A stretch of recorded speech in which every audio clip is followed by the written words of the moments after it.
Hello, friends. My name is Lucie, and I am so glad to be here with you for this workshop titled Regenerative Leadership Rethinking How We Lead and Work.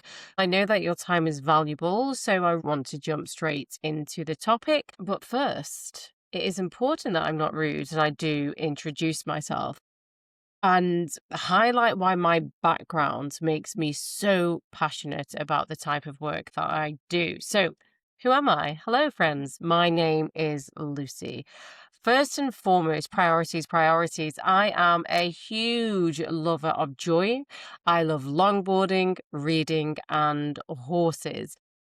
Additionally, I am a mum of four, a military spouse, and an expat. I purposely went in with my passions first because it can be so easy to get lost behind those labels of mum, military spouse, leader, whatever it may be, and forget the spark that makes us exceptional across all of our roles.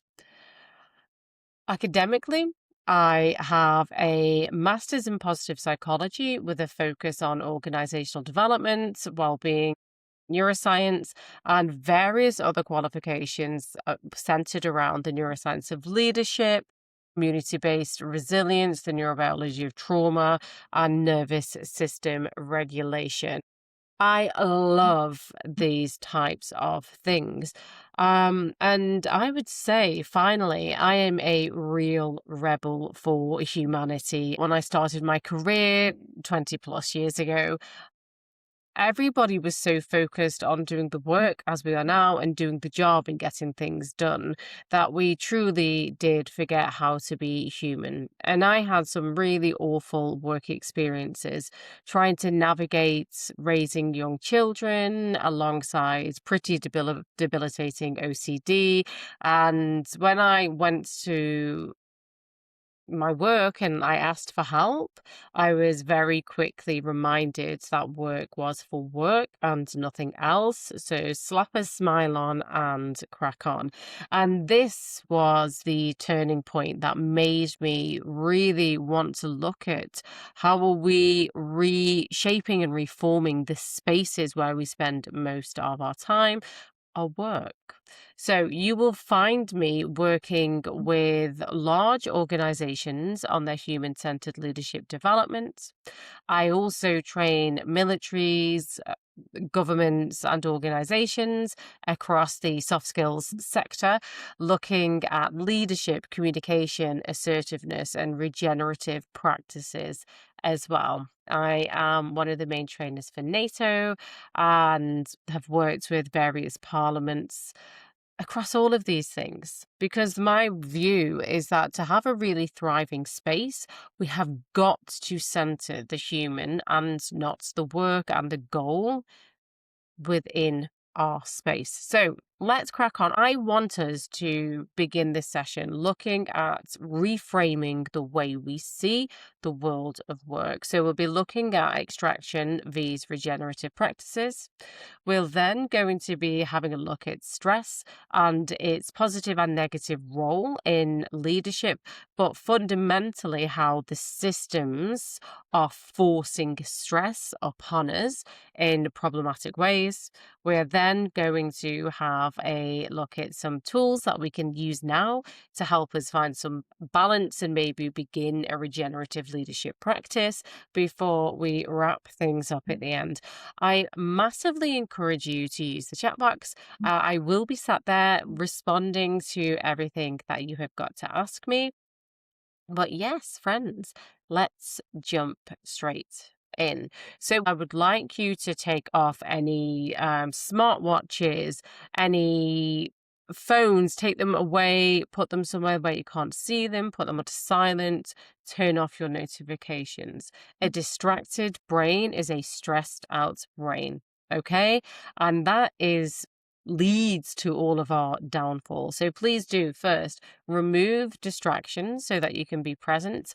There's no such thing as multitasking, so please do try not to do your emails at the same time as listening, and let's sit together and set our intention. So First and foremost, I would just like you to take a moment to connect with the chair that you're sat on or to have your feet firmly push into the ground.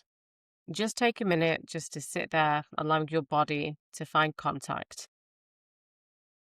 And then just take a moment to listen. What are the noises that you can hear around you? What sights can you take in your room or your space that you're currently in? And how does your body currently feel? Is it keep feeling agitated, ready to run, or are you feeling a little bit tired and disengaged? Regardless of what the sensations are, that's cool. We'll just acknowledge them, accept them, and then we are going to take a couple of breaths. So just take 3 good breaths, however they come.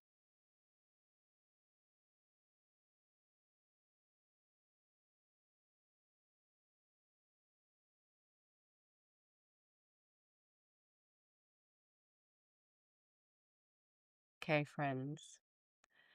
Just allow yourself to note if by being a bit more present in your environment and into your physical surroundings, with those feet into the floor and your legs into the chair, does your body feel more settled or not? Now, what I'd like you to do is set an intention for the hour ahead. What do you want to get out of this session?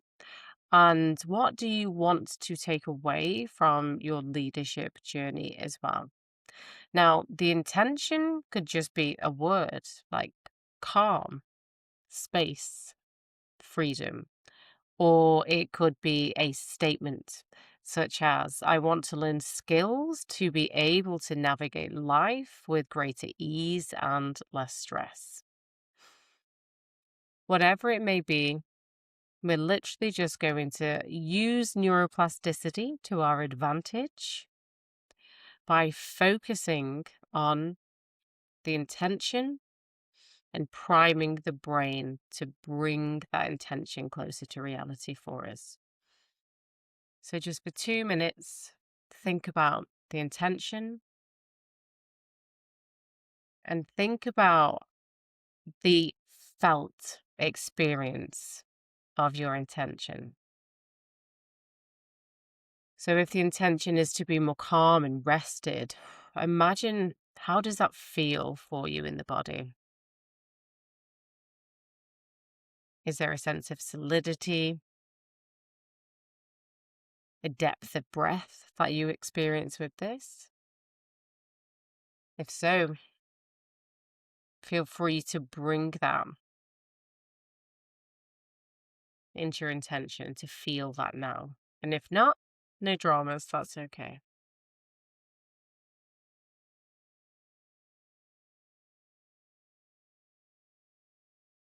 Okay, friends.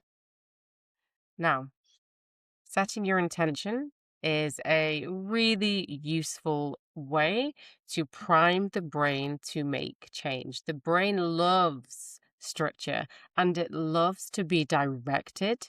Therefore, make the most of that. The more we repeat our intentions to our brain, the more we repeat something to it, the more it's going to focus on that.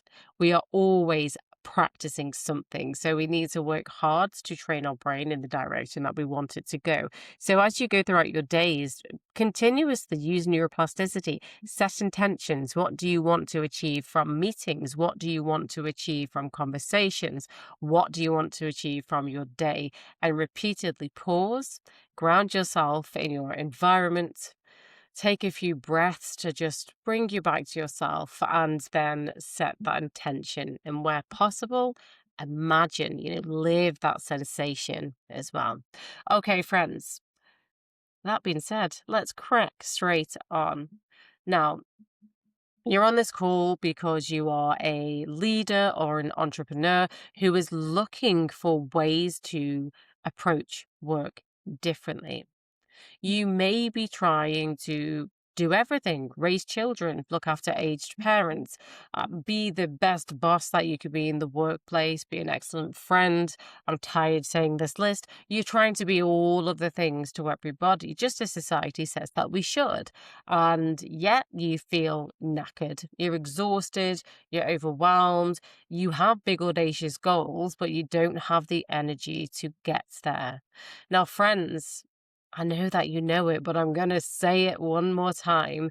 It is not your fault. We are currently working in systems and societal structures that are not designed for the human.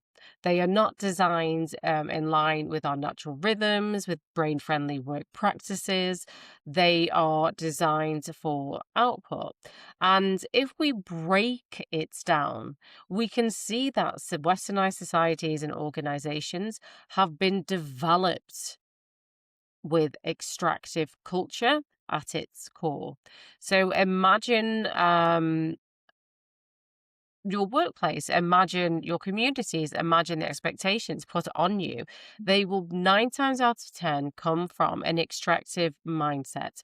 So basically, we're designed to think, how much can we take before a system breaks? Now, what this means is that we are living in a system that is always on as the default. 24-hour news. We are expected to work extremely long hours. The time on a job is better than the quality of the output quite often. We are expected to, or shamed, even if it's internal shaming, for taking rest, for slowing down, because productivity is absolute queen. Hustle, self-sacrifice, and hyper-independence are celebrated above everything else. Success is measured by outputs, not sustainability. Stress is often framed as a personal weakness. You are not strong enough to succeed and thrive in this space. Instead of thinking, this system is designed to actually make me sick. And by the way, I'm not saying that this system has been purposely designed and there are people sat around like, ha ha ha, this is how we're going to control the masses. It's just a byproduct of, over time, how organizations, how societies, how communities have built has led to the system, this extractive system that we are in now.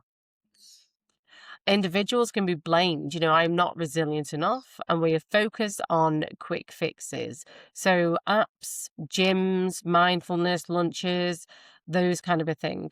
I am not against any of these things. Whatsoever. They're brilliant. I love the fact that we access well-being support, and I love the fact that and organizations also offer this out for us. Yet they are a plaster that reinforce that the problem lies on the individual. If you went to the gym, if you did the mindfulness, the lunches, if you did all of the things, more, piling it on, having to do more things to help survive in a system that is inherently stressful and inherently overwhelming, we have to do the hard work. And the system doesn't have to change. So extractive culture absolutely focuses on quick fixes. By the way, I'm not against all of these. I do believe, and we're going to discuss, we have to really focus on autonomy. We have to take our control back. Exercise, mindfulness, all of this stuff truly is incredible, and it truly does make huge impacts in our world, and we should definitely be using them, but they are not a replacement for healthy structures. Okay. Extractive culture also ignores underlying systems and structures which are creating stress, underperformance, burnout, that kind of a thing. It's also very reactive. So what we tend to see in extractive cultures is that the real support only comes after burnout, and it's often, again, individualized to the person who is currently experiencing that having that experience, instead of being proactive, thinking about the environment in which everybody is trying to exist, the skills that individuals have been given throughout their journey, and thinking from that bigger picture point of view. It also fixes surface level symptoms and not root causes. It reinforces isolation and self-blame. If you think that you are the problem, you're not good enough, you're just not cut out for leadership, entrepreneurship, whatever it may be, and you're better off just coasting or doing something else, that is the reinforcement that I am on about. Now, what I propose is a more strategic and more in line methodology, and that is regenerative culture. So regenerative systems has been around for a while. Absolutely check out Donut Economics if you'd like to find out more. But what regenerative cultures think is, how do we actually create conditions for sustained thriving? So within this kind of a system, rest and recovery are essential parts of the cycle. Success is measured by sustainability, not exhaustion. And we ask, why is this happening? Not just how do we fix it. So I think you can probably tell already, one of the reasons we shy away from a regenerative culture is it takes more time and effort. We have to really think ahead about how we are planning our teams, our organizations, our spaces, our days. We have to be very proactive. And then quite often, if we're in very big older structures, it's also a lot of work and a lot of stuff that feels outside of our control. So we tend to just continue on in that extractive mindset. But regenerative, it asks, why is this happening? How do we fix it? Behavior is seen as a response to context and not character. It focuses on patterns, environments, and feedback loops. It intervenes at the system level, so culture, policies, leadership, and it designs interventions and systems proactively, not reactively. It builds shared responsibility for well-being, so absolutely the individual has got to take care of their well-being, but the system is also designed to enhance regenerative culture instead of draining. It prioritizes community, connection, and long-term performance, and it helps to develop brain-friendly spaces. Excuse me, pushing those slides along too fast. So please do put it in the chat. Tell me what you think about that. I'm sure I'm not bringing something outdated or novel, to your consciousness. These are things that you will have been exploring. But what I want is to really harness is the fact that at the moment we are living at the tipping points of what we once knew. We have got geopolitical uncertainty, there is global unrest, we have got the rise of AI, we've got climate uncertainty. There is so much going on in the real world around us that is truly, truly impacting everything. It's forcing faster decisions.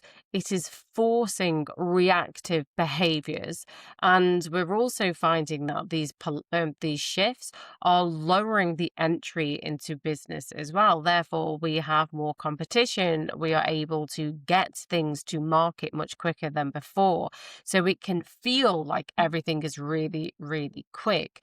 And the knee-jerk reaction is to be doubling down on extractive culture, to work harder, work faster, keep going. But we are organic beings. We are not robots. We will break.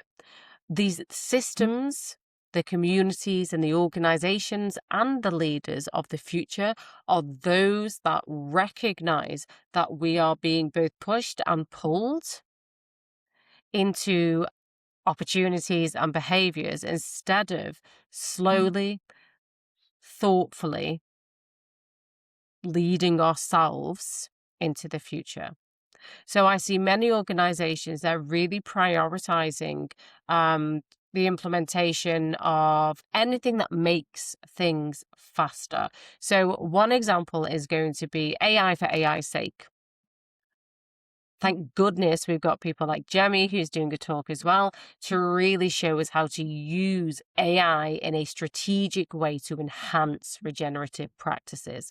But there are so many individuals and organizations that are just trying to blast through and develop as much, sell as much, just create as much as they possibly can in a shorter time scale, which is going to lead to burnout and disengagement. But with those regenerative cultures, these and organizations, they are really working hard to prioritize human excellence, to think about how do we work in line and in harmony with this big bag of organic matter that you see in front of you. And that is what I want you to think about. If we are currently in an extractive system and we are looking into an uncertain future, what do you plan to do with your one precious life? Take a moment, just write it in the chat. It could be that you have got plans to exit your work and do something else, or maybe you have got those big, audacious goals. Potentially, you are trying to find a way to navigate parenting children and parents, having it all, doing it all, the messy middle of life, and you just want some more energy, whatever that could be, get it into the chat. Because what I've just said can feel like, a bit deflating. What am I supposed to do? The system is designed with extraction at its core. Well, friends, I'm here to tell you that we as individuals can come together. We can act with strategic intent to really develop regenerative systems. If we are in the position to do so at that organizational level, if we're an entrepreneur, as we set up and grow our businesses, but as leaders and self-leaders, we can also work hard to take control of our day-to-day and to build in regenerative practices that support high performance. Now, friends, we've got some that was a tongue twister, some brain basics I want us to cover off. So I want you to remember that your brain is inherently lazy. We are wired to just use past experience to predict the present and the future. So if you imagine that you're a baby, you're just kind of learning how to walk, you are taking one step. You are falling over. You are taking another step, fall. We are literally learning how to walk. It is a very complex thing to do until one day your baby can just walk. You could just walk. You got it. Everything fell into place. So you learned a skill. It was challenging, it was hard, there was lots of failure, and then one day everything fell into place and it became habitual. You did not need to put any effort into walking again. The same is correct when we learn to ride a bike or to brush our teeth, whatever it can be. Initially, these things are challenging. We have to learn the skill. We habituate it, and then we set it and forget it. It goes onto autopilot.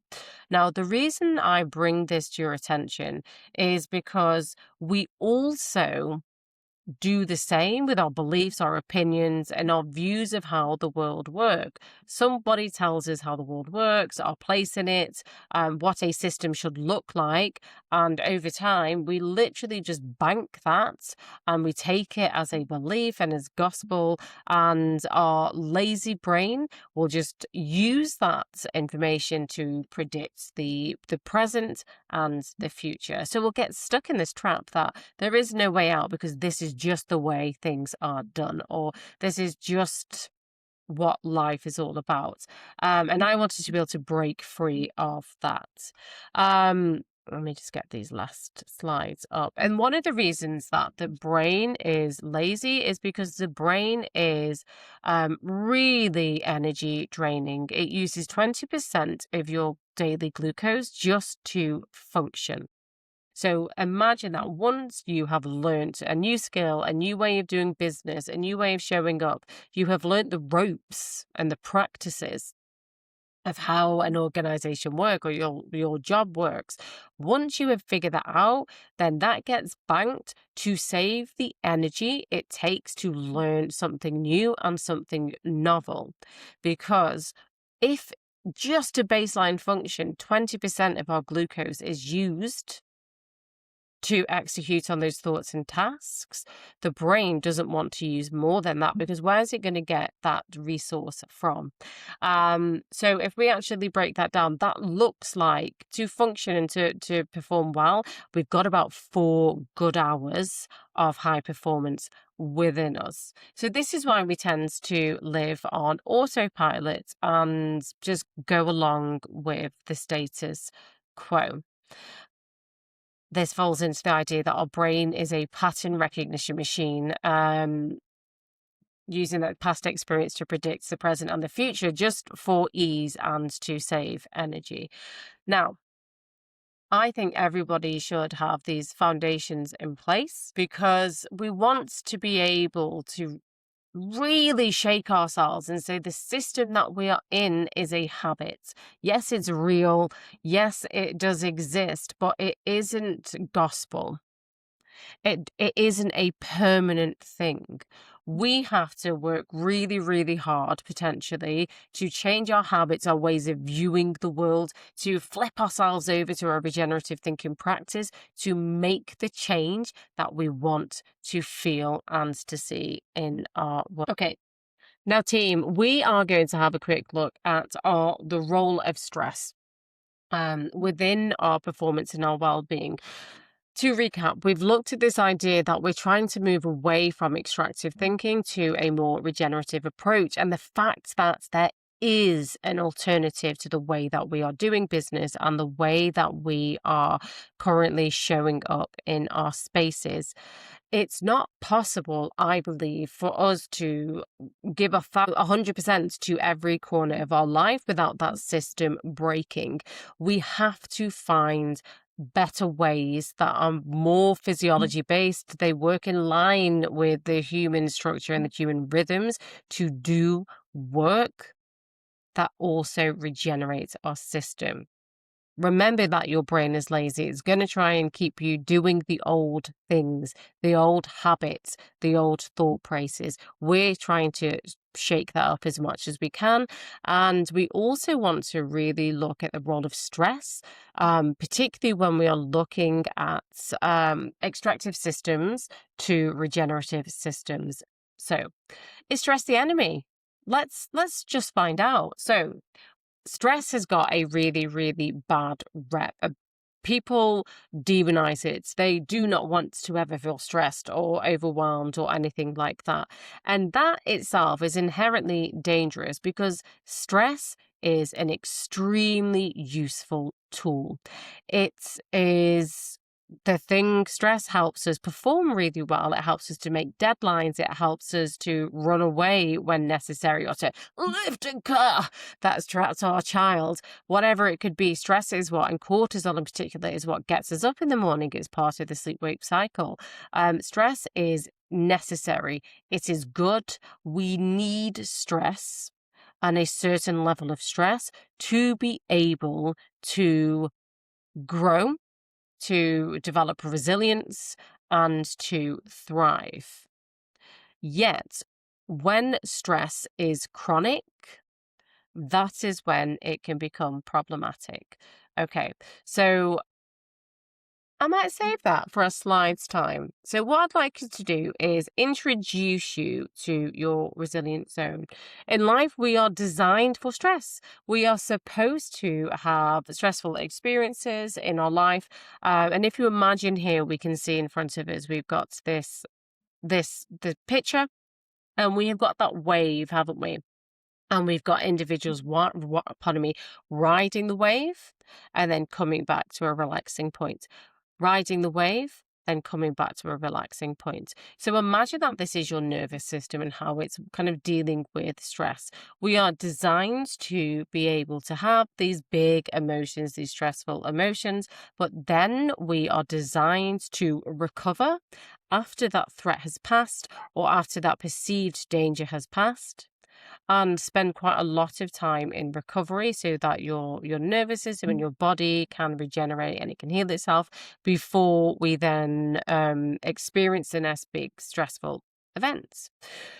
We are designed to be okay bad, okay mad, okay sad, okay all of the different things. This is extremely helpful and healthy for us.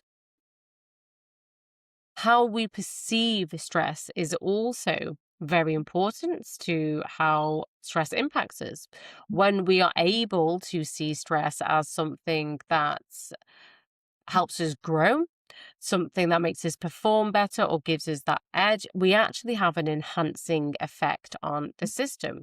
When we think, oh, stress is going to kill me, this is awful, it's the worst thing ever, we see it really does amplify the damaging effects of stress. So being able to reframe stress as a positive stress is a very helpful tool to help us ride that wave. Yet, if you imagine with stress, how it actually works is when we experience perceived threat, your brain is always scanning for a perceived threat. It loves you, it wants to keep you safe. And when it sees a perceived threat, not a real threat, a perceived threat, it is going to take an action for you. So imagine that I'm English, I'm in Australia, I'm walking down the road and I see a snake on the floor and I go, oh my God, and I leap out of the way. And when I'm at a safe distance, I'm like, oh, thank goodness it's not a snake. It's fine. It's just a stick. Now, what's happened there is my prefrontal cortex, my brain has done exactly what it's supposed to do. I have scanned for danger as I've been walking, so like below subconscious awareness. A perceived threat has been picked up. My lazy old brain has used past experience to predict the present. Oh, I've heard of snake. It looks a little bit like that. This could be snake. And then it creates a response, a reaction.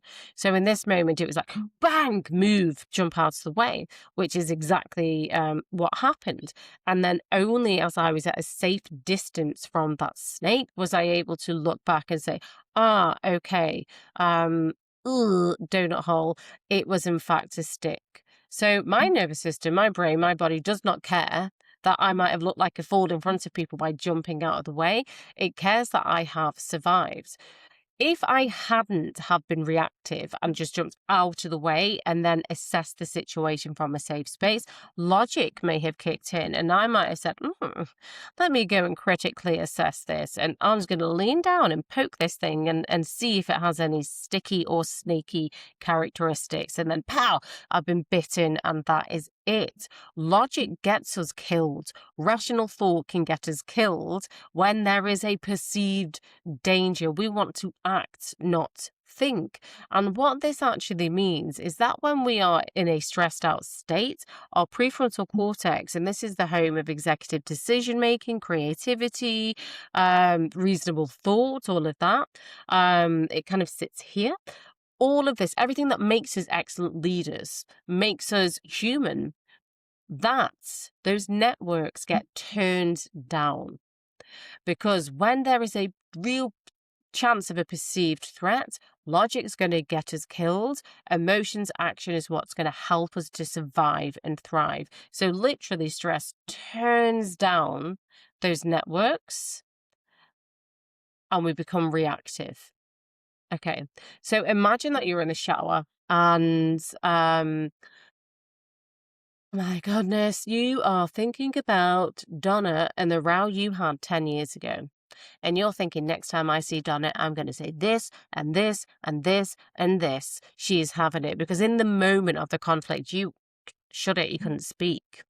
Or maybe you are the type of person and you're like, in the moment you're upset and you're like, and another thing, and another thing, and another thing. And you get really upset and you run your mouth off a little bit But once you've taken yourself away from it, you've calmed down for 20 minutes, you look back at that situation and you're like, oh no, oh no, I shouldn't have done that. But too late, too late. You already said everything that you shouldn't have done, and there's nothing we could have done to stop you. Now, the reason that you could be either character, but the reason why you either were when you couldn't speak, or B, you ran your mouth off, is because the stress made you reactive. It turned down your PFC and you like either attacked or you froze. And the reason that you were able to think clearly later on in the shower, repeating that same old story for 10 years or after that meeting, is because you're calm. Your nervous system has been able to regulate and bring itself down, and therefore thinking has gone back online. So stress, unregulated big stress, really does make us stupid because it turns down those networks and makes it hard for us to think clearly, which would be fine if we were able to live in a way where we had that a stressor. And again, remember, if we're really on top of our stress and we can prepare for it, we can harness the power of good stress. But yeah, if there is a perceived threat and it's a lion, it's a neighboring tribe, it's whatever else it could have been, that threat would have come and gone. And then we would have had a longer time to be able to actually recover before the next event. I hope I'm making good sense. Talk to me in the chat if you need further insights. But we don't live in a world where the recovery comes in. Our stress is pretty consistent and pretty constant. So that means that for many of us, we are reactive. We're always working with that stress tap half open. It never gets fully switched off. So this is down to things like 24-hour news, taking our laptops home, massive demands with no recovery, being shamed for trying to rest and recover, the guilt of having to do everything all at once, AI, so many things are designed to be stressful. They just continuously trigger us. And what this means is that that stress tap is never fully turned off, so we're never thriving. It's not that it is just our thinking that gets impacted. When we are chronically stressed, what stress does is it turns off all non-essential functions, right? So it turns off things like digestion, your immune system, it impacts your respiratory system, your reproduction system. All of that gets turned off because non-essential functions are not necessary to keep you alive with a threat. And that's all your body wants to do. Therefore, lots of stress keeps our non-essential systems depleted and dampened down. And we can see that when we recognize the massive increase in autoimmune diseases, gut problems, mental health conditions, reproductive issues as well, signs that our system is massively stressed and is never able to access recovery. And that will look, my friends, a lot like this. Life happens. Many of us are not able to access the regeneration. So we are ricocheting through our days. We are going high, we are going low. So we are always wired on 20, come on, let's go, 24 hours a day. Come on, hustle, let's go. Doing emails at 3 a.m, and then we crash and burn to the bottom where we can see we come down to the bottom of the page with our orange spike, and we're knackered, we're Netflixing and chilling, all of that kind of a stuff, just feeling really depleted until we ricochet back up again, and we're kind of knocked out of balance, ricocheting by always on high stress to I can't sustain it anymore, and we crash and burn. And this is a sign that we have become dysregulated, but this has become the norm and the expectation within our spaces, our communities, and our places. With regenerative practices, we are thinking about how are we actually going to build in recovery so that we are able to truly thrive. Now, you might think, Lucie, you're over-egging the pudding with all of this, but I want to. Good. Because we remember that lazy brain. Remember that we're living in an extractive system. Quite often we need to give ourselves permission to actually change and put the effort into really changing our behavior. Modern living creates the conditions for us to be dysregulated and to be all over the place. So I want us to come together, get that war cry. We are rebels for humanity. We are rebels for ourselves. We want to be high performers who think well, who heal well, who perform well. And therefore, to do this, we must act from a place of regeneration. So you might say, but Lucie, how do we happen? And actually, before I jump onto the next slide, what I will say is imagine that this is you and your nervous system, okay? And you're ricocheting out or you're well regulated. You as an individual obviously have a nervous system, but you work with a group of nervous systems as well. So your team might have, all be dysregulated, and then you're all kind of bouncing off each other, and it's very stressful and it's very fast paced and there's no recovery, and everybody's underperforming and a little bit sick because everybody is so chronically stressed that their PFCs are dampened down. So not only do we want to think about regenerative processes for ourselves, but also for our team. How do we change the system as well? So team, we are now going to think about what tools have I got now that can really, really help me. Massive topic that we can look at, looking from the organizational level, looking at culture, looking at change, looking at team development, communication, how we support each other, language, all of the things.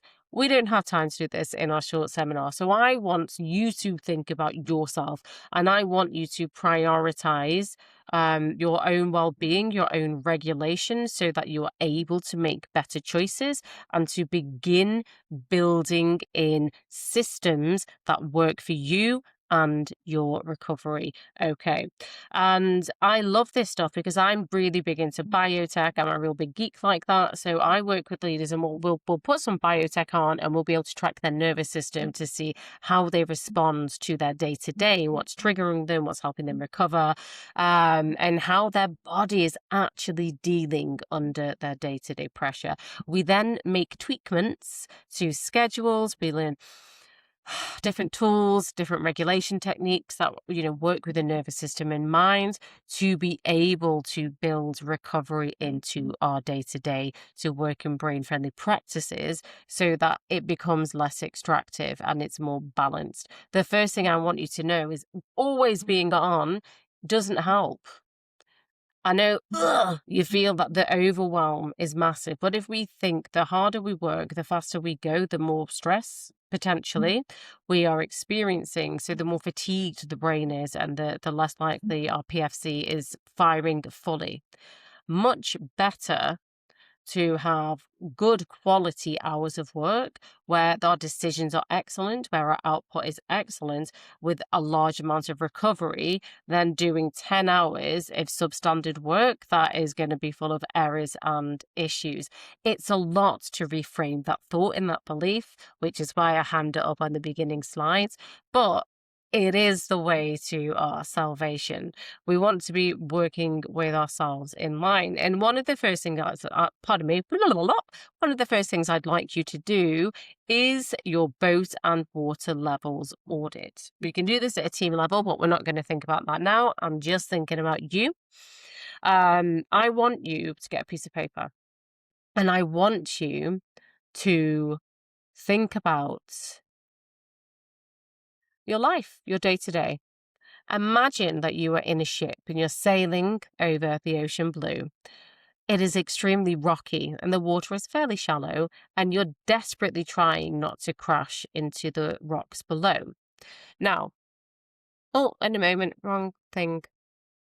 Now, your life factors, or there are life factors that you have, and they are pushing the water down. They're pushing you and your boat down towards the rock. I want you to just list your day-to-day. What kind of a thing is actually working against you?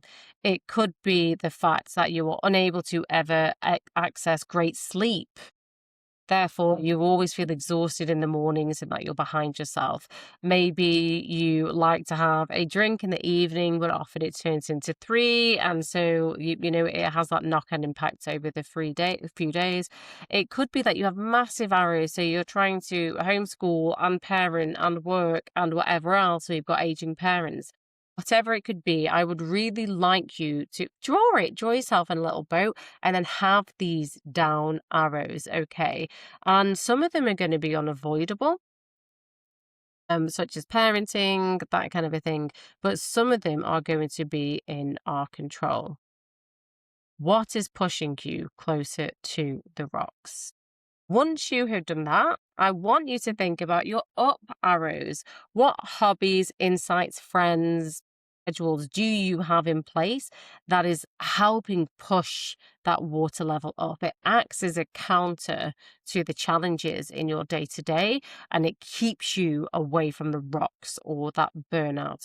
This could be a great mate, a work bestie who really makes you laugh. It could be hybrid working. It could be the run that you go on once a week. It could be smutty books, whatever it might be. Write it down, a quote that you have on your desk. I want you to have an audit and have that visual. What pushes me into the rocks and what pushes me up?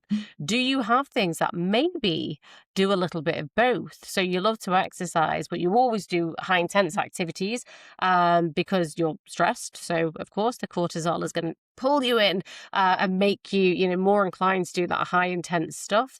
But you do loads of HIIT at bedtime, before bedtime, and then you realize that you don't sleep well, so it impacts sleep quality. Maybe that drink you have to just take the edge off at the end of the day is really negatively impacting your sleep quality, and then it impacts the next day, so you have a little bit more.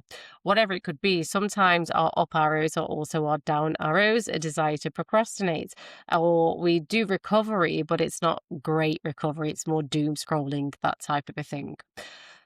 Once you've got this down, friends, I just want you to really have a moment to think, what can I alter? What can I tweak? How can I build in more up arrows to my day to day? And those up arrows are going to be things like breaks between meetings. I know, rocket, like, oh, no way, Lucy, but actually, yes, massively helpful for your little old nervous system. You must allow yourself the permission to break and to pause. It might be having walking meetings. It might be like changing your work schedule so that you do all your creative work at the beginning of the week when your brain is fresh, and then you keep all of your light admin for the end of the day when you can just coast, where your brain's already fatigued, just giving it a little bit of something to keep it going. I just want you to have a look at the things that you can change, because regeneration, unless you're at the top of the tree, it has to begin with you. See what tweaks you can make. Think about bookends, trying to have time to yourself, time to recover throughout your working day, not just at the weekends and things like that. And with those down arrows, if there are down arrows that are like work related, have a creative little think about what you could do to minimize them or amend them. Maybe it's a colleague that's a right pain in the ass, and you're really struggling to get any work done with them. Or maybe there is a decision that you just need to make and you are not. Do you have to book in a call with somebody, get a specialist consultant to come and help you? Or potentially you need to have a tough conversation. Write down what could help minimize your down arrows, and then try and put a small plan in place to do that, because we're trying to reduce cognitive load by initially increasing it slightly. So yes, have a look at that boat and water levels. And then what I would like you to do as well for yourself is to really prioritize chasing joy. When we're looking about regenerative practices, Oh, I could talk on the topic for ages. There's so many different things that we could discuss. For now, I just want you to really understand those foundations a little bit better and to have one or two things that you can do to set you on your way. I want you to really remember that the stress that we have is not an individual failing. If our environments are set up to be inherently stressful and we have no systems in place to help us regulate that stress, it becomes like a toxic soup. So both and water levels, let's just get something, a line in the sand and begin to really build in some kind of peace, some kind of healthy habits. And then for yourself, I really want you to take time to slow down and to find something that brings you joy. Where you place your attention grows, and the more we practice building that attentional muscle, the stronger it will be.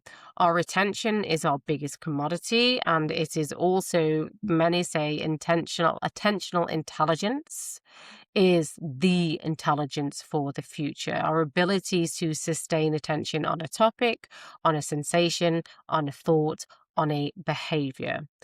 I want you to get good at that, at practicing placing attention somewhere useful. Now, play is a really cool state. It is a regulated state, and joy helps us to recover. So I just want you to spend your days just taking a few moments to pause, set a timer on your phone. And when that timer goes off, I want you to just scan your environment, look at the work that you're doing, pause just for a few moments to find something that you like. It might be an email that you had, it might be looking at children playing or listening to the trees, whatever it could be, but literally pausing, allowing yourself to feel that pleasant experience for 3 to 5 seconds, and then moving throughout your day. Make sure you feel it. The more you practice placing attention on things like joy, the easier it will become, and the more we will find positive experiences in our day-to-day, regeneration in our day-to-day, and greater senses and feelings of well-being within our day-to-day. And this helps take us along that regenerative pathway. It's not going to fix everything all at once, but it is the first step in that direction to regeneration instead of extractive thinking. Okay. So chase it, chase joy. And I can geek out on the benefits of positive experience so much.